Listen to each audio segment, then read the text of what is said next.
spend all of their time in the community going to the parents to make sure that, it's just called customer service, to make sure that the parents are happy with the product that they're receiving.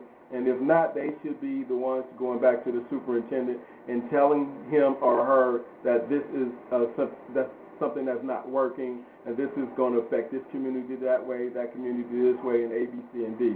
And again, the only way we can get there is everybody on board, all hands on deck, and being very transparent. So you couldn't vote for somebody who was being secret? No, not at this point in time, because right now the way the economy has reset due to all of the secrecies and all of these backroom deals or speaking for other special interest groups, at this point in time I wouldn't risk my child's life or education to anyone who has something to hide. Okay, now we'll go for take two. Okay. if she decides to come in. Transparency is a big issue for the parents of this district. Do you think that the financial numbers and the budget should be available online for anyone to look at? I wholeheartedly believe that all of the budget and all of the numbers should be online, because there are way more qualified, smarter economists and economic persons who can understand and understand budgets way better than I think 7 elected officials who say that the school budget is so encumbersome that no one can really figure it out. But numbers are numbers. And I think that those numbers should really made themselves available to everybody, because just like, let's look at the average teacher salary, how the average teacher salaries in the district. Across on paperwork, it looks like everything is fair and above board, but you and I both know that there are salaries, the overages of the salaries on the southeast part of town are much lower than those on the west side part of town. And so, but across the board, it looks like everybody's at an average of $80-some thousand, and that's not to be the case, which is why it's so much harder to keep younger teachers in this system and in the district. Well, a younger person gets paid less than a more experienced person. Correct. I mean, and they well should be, but if that's the case, then say, the school board needs to say then, okay, you're a younger teacher, this is what you're making. Don't give me an average salary of $80,000, which is the par across the system, and it's not true. Because everybody just looks at what's on paper and say, okay, well, these teachers are all quality teachers because they're being paid on the same par, and that's not the truth. Well, a teacher can be a quality teacher and be new, and better than a teacher who's been there a long time. A seasoned teacher, or a well-seasoned teacher who's probably tired and, Well, I don't know whether old makes you tired. I'm not tired. Right. But things change. There's certain people within the system who need to come out of the system, and we don't have an effective means of doing so yet, do we? We don't, not at this point in time, no. Because we are not transparent in our, I get the understanding of being able to protect the employees' rights, because you should have, rights that protect you. I mean, I get that. But at the cost of alienating or not allowing the child to reach his or her full potential, because we are too busy taking care of the adult needs and the adult issues. I mean, adults have a voice to be able to speak for themselves. The children do not have a voice, and at this point in time, the children or the parents are not even getting to say so in the matter. So, yeah, we need to reach for as much transparency as possible. Do you feel that teacher evaluations need to be changed? I don't know. Yes. The teacher evaluation needs to be changed. But I mean, and again, I'm not looking at, let's just use test scores as as the bar. There's a number of ways we can begin to evaluate teachers under some new processes. Again, every individual has a different learning style or a different teaching style, and every child has a different learning style and teaching style.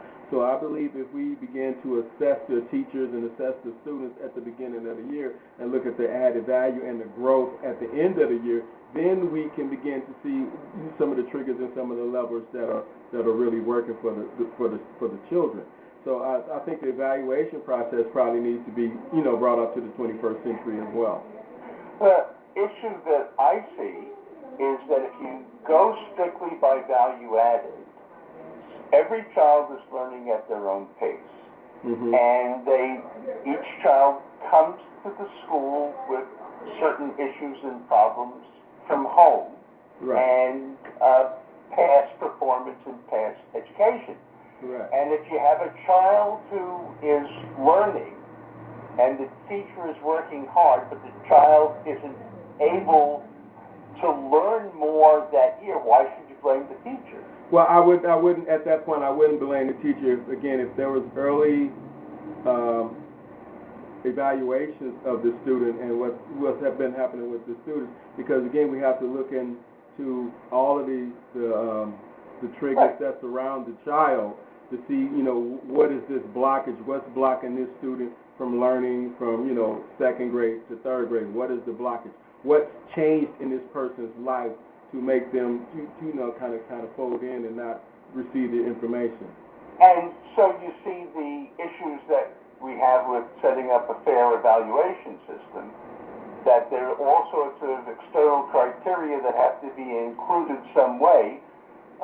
Some people say that a family's income is a prime indicator in how well the child is going to perform, because they have numbers that show that lower income people perform less than higher income people. So you have to build that into the system also, don't you? Well, you would have to build that into the system, but also you got to remember, in order for a person to be earning a higher income, more than likely they've planned their life out. They are older parents that are much more older parents and experienced parents who've had a career and now they're having children, and they understand what the process is of going through the public school education. So they have the additional time to set aside to really nurture their child and to really spend some time reading and spend time volunteering at the school. Where on the other hand, you have a low demand parent who's 5 years removed from the school system, in their early 20s, who's still trying to figure this whole life thing out, and now they have a child that's entering into a system, and if they haven't gotten off of the treadmill, they certainly will not be able to set their kids on a different firm footing. And so that's why I say it's really imperative, as the learned ones, the adults in the system who understands this, if we find ways to engage young parents early on and stop comparing them to black and white, Asians and whites, and African Americans, Latinos, and this big I call opportunity gap. If we stop doing all of that and just get down to the raw numbers, because a brain is a brain. Right. And if we are pouring into the brain and pouring into the child, I think we can all get to where we want to be. And so I think it's unfair to compare somebody in their mid-40s, early 40s to somebody in their 20s. Well, there's different levels of maturity. Definitely. Exactly. But when we get to evaluating teachers, there's a lot more criteria that we have to put into a system if we're able to come up with an effective system. Yes, wholeheartedly, I agree. And again, like I say, I don't know. I think the evaluation should be, did you reach A, B, C, and D? And if it's yes, no, or whatever, I think it should be a more intense evaluation to see what's really going on with the teacher and in the classroom. And I think also, if we go back to talk about transparency, if we begin to talk about allowing the community to weigh in on the evaluation process, the community and some students and, again, other members that don't have anything to lose from the system, if we all begin to have these community evaluations, then I think we can get to where we need to be. Because, again, a teacher may be doing his or her level best, but it could be the environment that they're in. So if we ever came together and had a holistic evaluation process in support of the teacher and the student and not start blaming people, I think we can get to where we need to be, Stan. There's been a lot of talk about switching from the system we have, where time is the constant and learning is the variable, to a system where learning is the constant and time is the variable, and every child can learn at their own pace.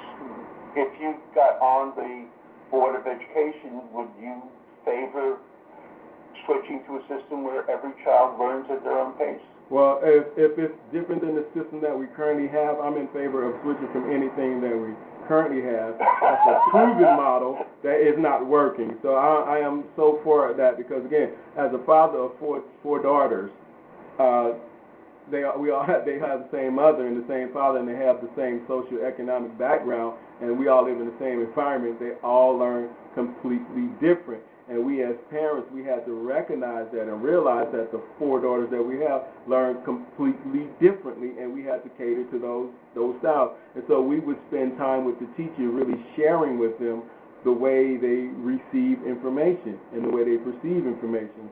So yeah, I say if we get to the place, if it's truly about children and students first, we need to look at how the needs of the children first and foremost, and figure out what's going to make this child very successful. So anything that's different than what we currently have, I am in support of. You are a very loud campaigner for local school assignments, and we now have a new system that's going to go into place next school year, which is essentially local assignment with some variations. Are